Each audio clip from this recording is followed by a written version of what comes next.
Okay. Okay, guys. So this is letter 25, still here with Sarah and Solomon. And this one's titled Enter the Editor. Dear Ewan, I've read a letter to a couple of friends.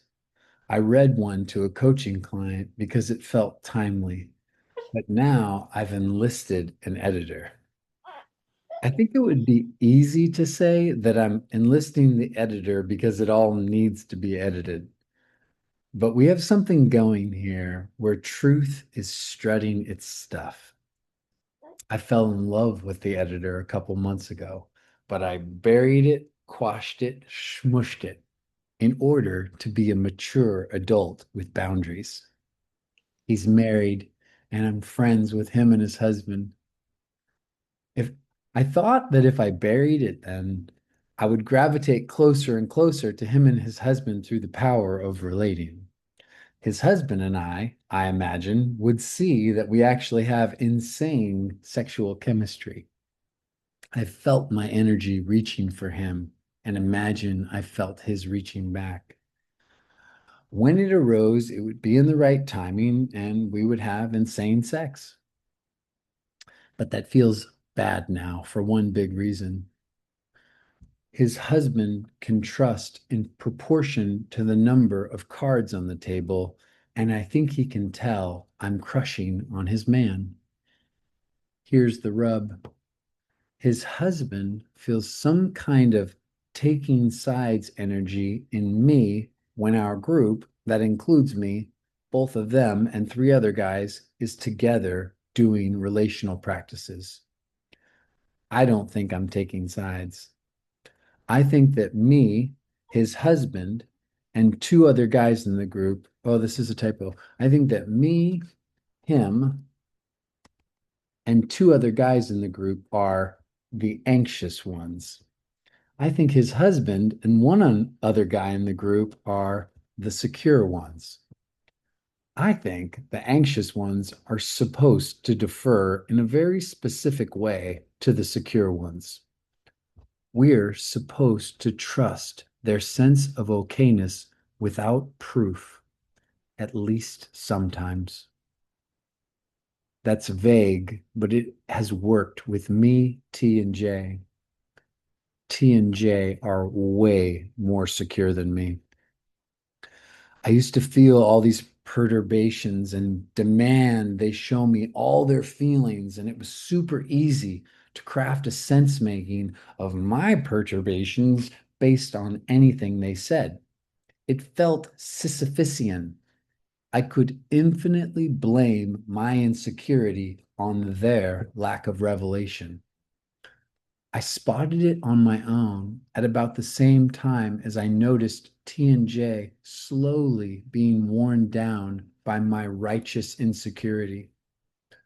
So if I tell his husband, or when he reads this letter, I think he'll think that's why Bloss was taking sides because he's in love with the editor and, parentheses, I don't know this part, wants bad stuff for me.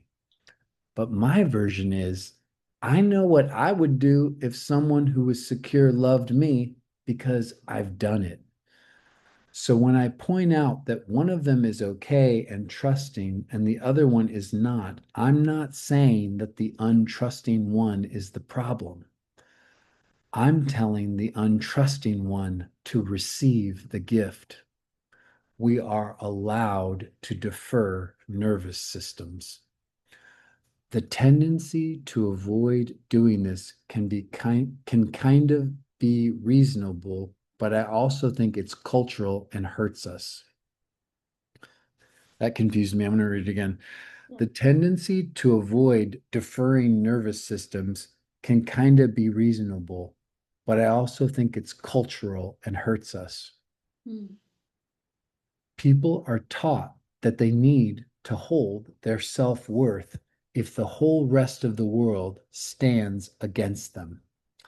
It turns into needing to hold our self-worth as an island, even if the whole world is on our side.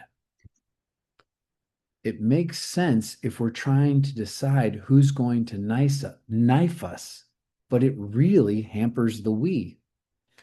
Shame proliferates similarly, but also drastically more. I had a roommate once who was excited to go deep into relating arts with me.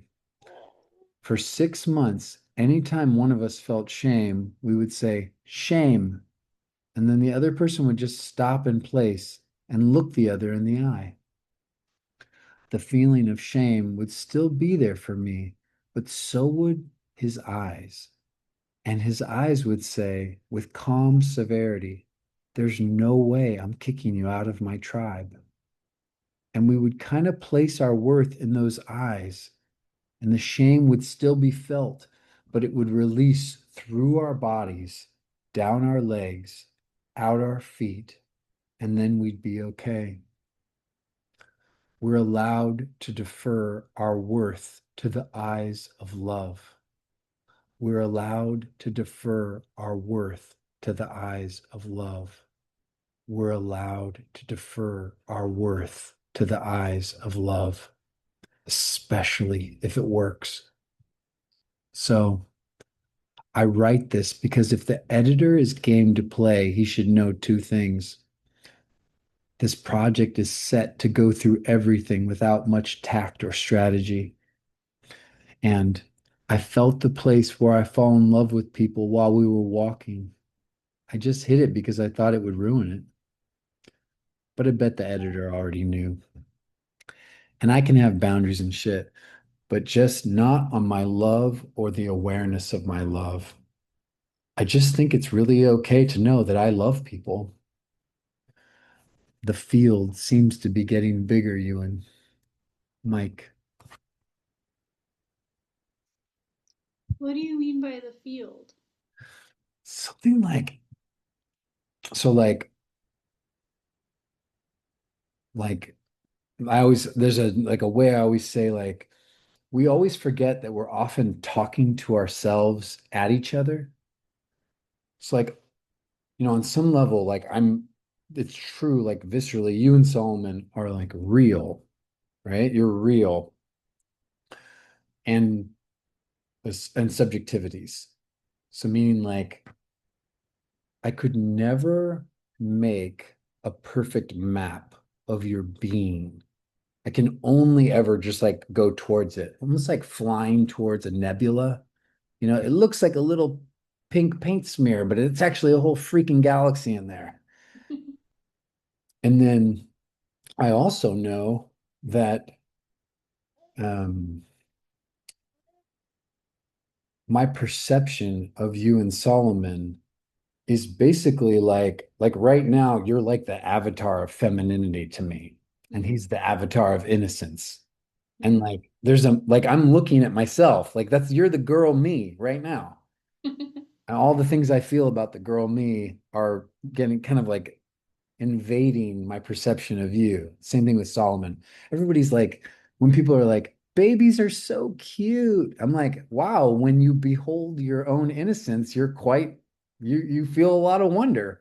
Yeah. That's a lot of what's happening. Like when parents live vicariously and when um what's another version of that? Parents live vicariously, or when parents are like, oh, my dad never threw the ball with me, so I'm going to throw the ball with you, whether you're crying about it or not. Yeah. So with this like exercise of loving anyone and remembering that I'm falling in love with them and me, and maybe I should be a little more aware of me, like the me should like outpace the them just a little bit. Mm, There's this way where the effect is real so that like if it bears out, I should actually be able to feel love with more people. It's like instead of like culturally, we kind of protect the one by like monogamy or something, but like on some level, if it's really me that I'm falling in love with or learning to love, then to me, the natural byproduct would be I can experience this in greater context. There's like Right. something like context specific information. So like if Solomon shits his pants, you probably don't feel anything except like, oh, excited, I get to change his diaper. And like maybe you True. roll your eyes once in a while, but probably not yet. Yeah, Yeah. yeah. No, not yet. Right. So if Jeff shits his pants, there's a different reaction. Like I imagine part of you is like hoping he laughs or something, you know? Definitely. Right. But it's like slightly different. And like the patience that you have for Solomon's behavior is not the patience you would have for Jeff's behavior. Yeah. And like all boundaries and such like included, I imagine you, like me, wish you had patience for the world like you have for Solomon. Oh, yeah. Yeah. I that would be, well, unimaginable. Right. Because the patience that I have for Solomon feels like never ending. Right. Right. So for me, it's something like the safety I feel with Ewan, where like I just know I'm I'm good. I'm good. I don't know what's going to happen next. And no matter what happens, I'll listen when I get there and like take responsibility as I see it. The field is like opening is like basically me saying the nourishment I'm getting from loving you, Ewan, is actually watering many fields. Hmm. Yeah. Yeah. Yeah. I imagine you like in a hall of funhouse mirrors Right. and starting to like how you look in all of them. Right, right. Yeah. Or and you're like mine, yeah, it's like almost like what's that? What's it? Oh, just it's like my dysmorphia is getting shaken up, or like the mirrors are not as wavy Right. mirror, they're like straightening up. Yeah. That's cool. Yeah. Thank you. Thank you. Okay.